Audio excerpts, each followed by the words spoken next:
एजिकियल का ग्रंथ अध्याय 38 गॉग के आक्रमण की व्यर्थता। मुझे प्रभु की यह वाणी सुनाई पड़ी, मानव पुत्र, अब मगोग देश के गॉग की ओर मुंह करो, जो मेशक और तबूल का महाराजा है। उसके विरुद्ध भविष्यवाणी करते हुए यह कहो, प्रभु ईश्वर यह कहता है, गॉग, मेशक और तबूल के महाराजा, मैं तुम्हारे विरुद्ध हूँ। मैं तुमको मोड़कर तुम्हारे जबड़े की अकूसी डाल दूंगा, और मैं तुमको और तुम्हारे सभी सैनिकों, घोड़ों और घुड़सवारों को अस्त्र शस्त्र धारण किए हुए विशाल समुदाय, फरिया और ढाल और तलवार लिए हुए सभी लोगों को बाहर खींच लाऊंगा। ढाल और शस्त्राण धारण करने वाले फरस, क्रूश और पूट वाले भी उन्हीं के साथ होंगे। गोमेर और उसके सभी सैनिक और अपने सभी सैनिकों के साथ सुदूर उत्तर का बेत तुगरमा अनेकानेक राष्ट्रों तुम्हारे साथ होंगे। तुम और तुम्हारे साथ एकमात्र सभी सैनिक तैयार हो, तत्पर रहो और मेरी सेवा के लिए उद्यत हो जाओ।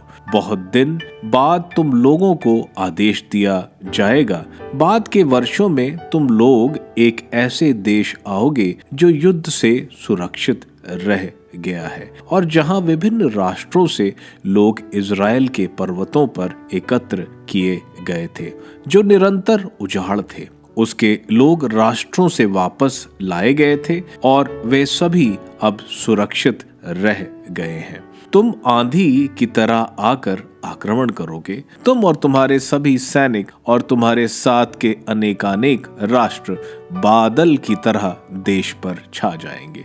प्रभु ईश्वर यह कहता है, उस दिन तुम्हारे मन में विचार आएगा और तुम एक कुचक्र रचोगे और कहोगे, मैं प्राचीरहीन गांवों के देश पर आक्रमण करूंगा। मैं उन शांत लोगों पर टूट पड़ूंगा जो सुरक्षित रह रहे हैं, जो सभी बिना प्राचीर के निवास करते और जिनके यहाँ अर्गलाइयां और फाटक नहीं है। उनको लूट कर उसका माल ले जाने, उन उजाड़ खंडों पर धावा बोलने जो अब बस गए हैं। उन लोगों पर जो विभिन्न राष्ट्रों के बीच से एकत्र किए गए, जिन्होंने पशु और धन संपत्ति प्राप्त की है और जो पृथ्वी के केंद्र में रहते हैं। शबा और ददान तथा तर्शिश के व्यापारी और उसके सभी गांव तुमसे पूछेंगे, क्या तुम लूट का धन लेने आए हो? क्या लूट का माल ले जाने, चांदी और सोना, पशु और धन संपत्ति छीनने, लुटी गई प्रचुर सामग्री को अधिकार में करने के लिए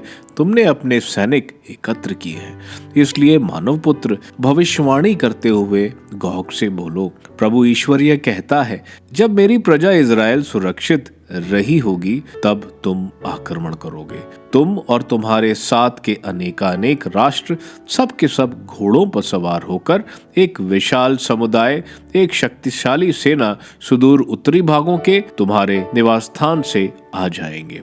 देश पर छा जाने वाले बादल की तरह तुम मेरी प्रजा इज़राइल पर आक्रमण करोगे। मैं बाद के दिनों में अपने देश पर तुमको आक्रमण करने दूंगा, जिससे गॉग, जब मैं राष्ट्रों की आंख के सामने तुम्हारे द्वारा अपनी पवित्रता प्रमाणित करूं, तो वे मुझे जान जाए।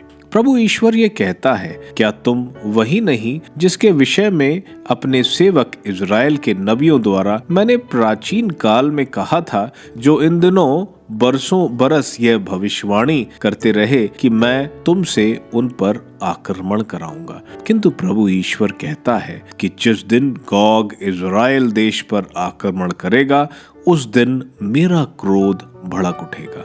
अपनी ईर्ष्या और अपने प्रज्वलित क्रोध के आवेश में मैं घोषित करता हूँ, उस दिन इज़राइल देश में भारी भूकंप आएगा। समुद्र की मछलियां, आकाश के पक्षी, मैदान के पशु, भूमि पर रेंगने वाली सभी कीड़े मकोड़े और पृथ्वी पर के सभी मनुष्य मेरे सामने कांपने लगेंगे। पहाड़ टूटकर गिर पड़ेंगे, खड़ी चट्टानें लुढ़क जाएंगी और प्रत्येक दीवार जमीन चूमने लगेगी।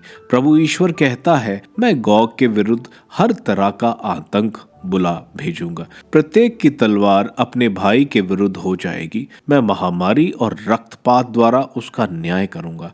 मैं उस पर, उसके सैनिकों और उसके साथ के अनेकानेक राष्ट्रों पर घनघोर वर्षा, ओले, आग और गंधक बरसाऊंगा।